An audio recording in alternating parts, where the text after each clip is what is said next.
une actrice de taille.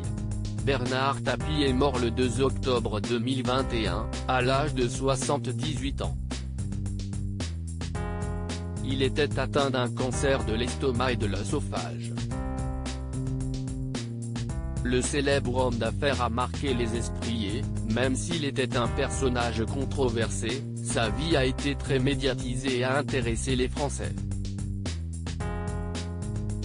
C'est pour cela que Netflix a souhaité s'en inspirer pour réaliser un biopic. Le tournage de celui-ci débute ce lundi 7 mars et, comme l'avait révélé l'AFP il y a quelques semaines, c'est Laurent Lafitte qui interprétera le célèbre Bernard Tapie. Et concernant son épouse, Dominique Tapie, c'est Joséphine Japy qui a été choisie. Mais qui est-elle? Née en juillet 1994, Joséphine Japy est une actrice dont la carrière a débuté à l'âge de 10 ans. C'est dans le film Belle de jour d'Ivangelo qu'elle a fait sa première apparition. Elle est ensuite apparue dans Neuilly sa mère. Et a, par la suite, enchaîné les rôles aux côtés de personnalités très connues et appréciées.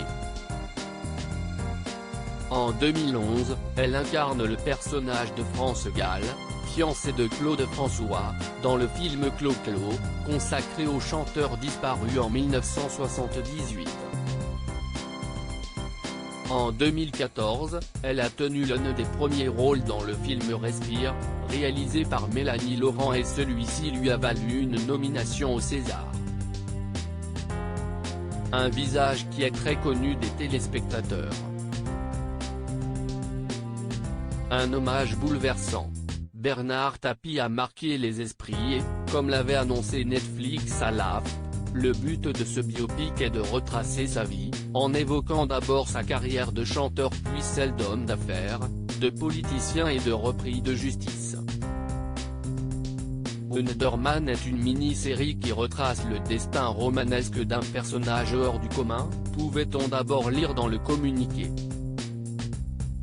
Par la suite, il était précisé que cette série sera composée de 7 épisodes dans lesquels Laurent Lafitte se glissera dans la peau de Bernard Tapie, à travers ses réussites et ses échecs.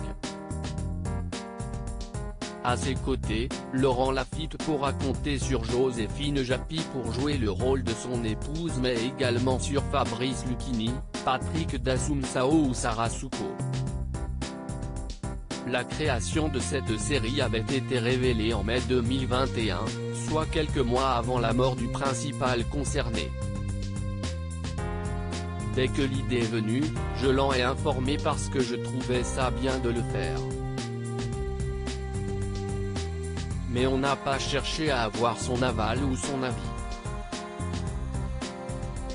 Il n'a pas été du coup impliqué dans l'écriture ni dans les scripts, avait d'abord confié Olivier Demangel, le scénariste, dans les colonnes de Première. J'ai tenu à ce qu'on garde une indépendance absolue. Son implication serait incompatible avec la part de fiction qu'on veut mettre dans la série, avait-il poursuivi avant de préciser que Bernard Tapie n'a pas cherché à l'empêcher non plus. Il a pris acte et tout. Bernard Tapie, avait-il donné son avis concernant le choix du casting?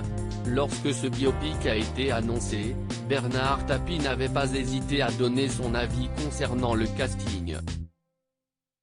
En effet, il avait évoqué le choix de Laurent Lafitte, qui ne lui a pas beaucoup plu. J'étais contre. C'est le fils d'un copain. Le faire sans me demander mon accord de principe, ce n'est pas très bien. Il y a des choses qu'on ne fait pas, avait-il d'abord affirmé dans les colonnes de Nice Matin. Toutefois, le principal concerné ne semblait pas être contre l'idée que l'on évoque sa vie à la télévision. Qu'il y ait des documentaires, c'est autre chose, mais emprunter mon nom, c'est un peu lourd, avait-il conclu. Un coup de gueule qui n'est pas passé inaperçu. Loading widget.